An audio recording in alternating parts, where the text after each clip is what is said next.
Will you come in here a minute, please?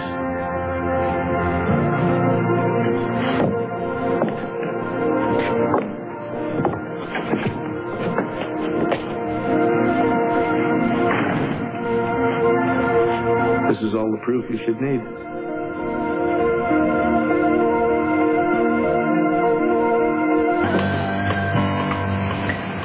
I'm sorry, but this is highly improper.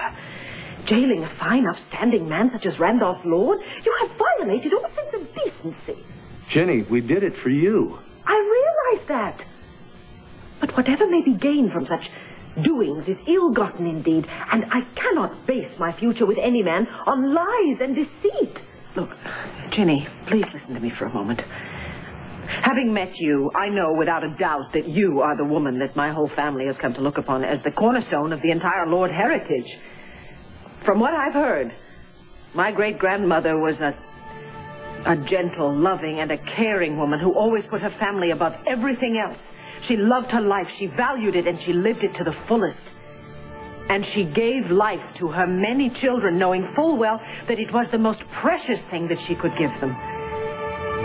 Ginny, if you leave town now, you will be denying life to every generation of lords, including me. Please consider what you would be doing if you walked out that door. Because it would mean that you would be walking out on every generation to come. Coach is ready to leave, Miss Fletcher. Can I take your belongings out for you? Miss Fletcher? My horses are chomping at the bit out there. Are you coming? No. Once again, I have decided to stay on in Buchanan City a while longer, thank you. Oh, Ginny, you won't regret it, I promise you. Put me down. This is highly improper behavior in front of your wife. Oh, that's okay. I wouldn't mind giving you a spin or two myself. Well, let us hope that this little scheme of yours does not, what is the expression you use? Fire back? Backfire. Ah, yes, backfire. No, it won't. It won't. I promise you. No way.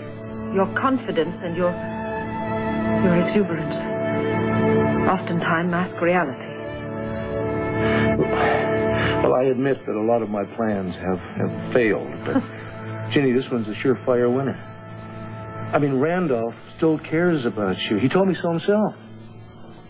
He did not care enough to stay in Buchanan City.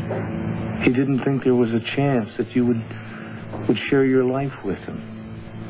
And he was a little gun-shy about being rejected again. But once he sees you, and you let him know how you care about him... Clint, you cannot expect me to throw myself at the man. All you have to do is look at him. He'll know. And he'll forget all about having been arrested. And he'll thank us for bringing the two of you back together. Randolph is a very forgiving man, but I am not at all sure that he is likely to brush aside having been put into jail. Ginny, he'll forget all about it. Once he lays his eyes on you, he's going to be the happiest man in this whole town.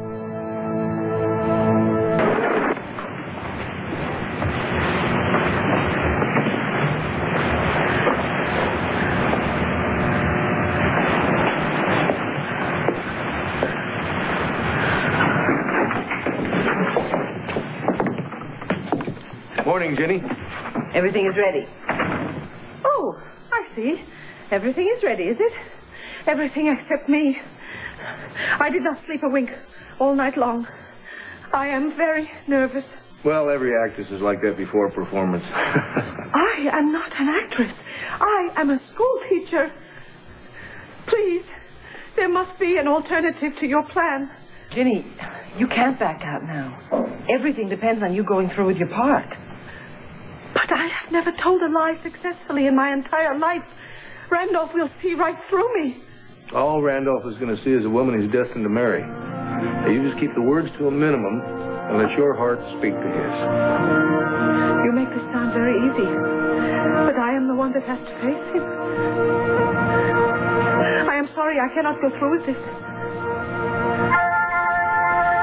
There's absolutely nothing to worry about. What about my self-respect? Not to mention poor Randolph.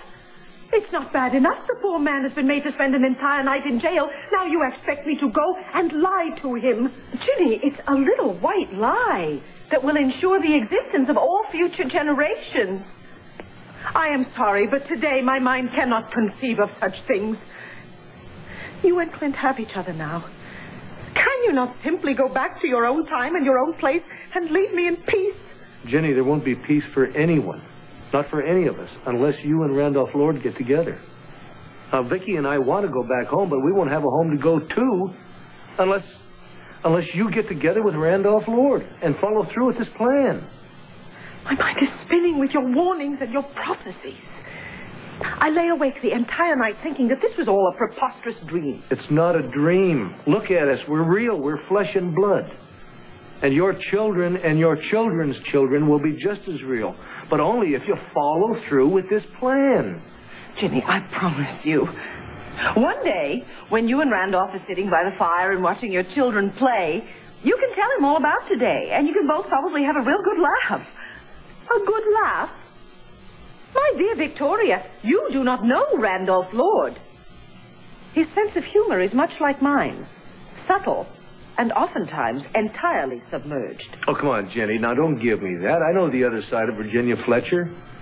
The fun-loving, life-giving side. And that's the side that has to take over now if you're going to win Randolph's heart. And what about the cautious side of Ginny Fletcher? The side that is telling me to call off this whole shameful masquerade. The choice is yours, Ginny. Which side wins? But if Clint and I could travel through time itself to find each other, then surely you can rise to this challenge. What's taking so long? Buddy, we're waiting for Miss Jenny. Well, don't wait too long. I was just walking by the jailhouse, and you can hear that man clear on the street. Randolph? Yes, ma'am. For a city fella, he sure can cuss. I suggest you get over there and do your bit before he tears that cell apart brick by brick. Well, Jenny, like Viki says, it's up to you. The choice is yours. You in or you out?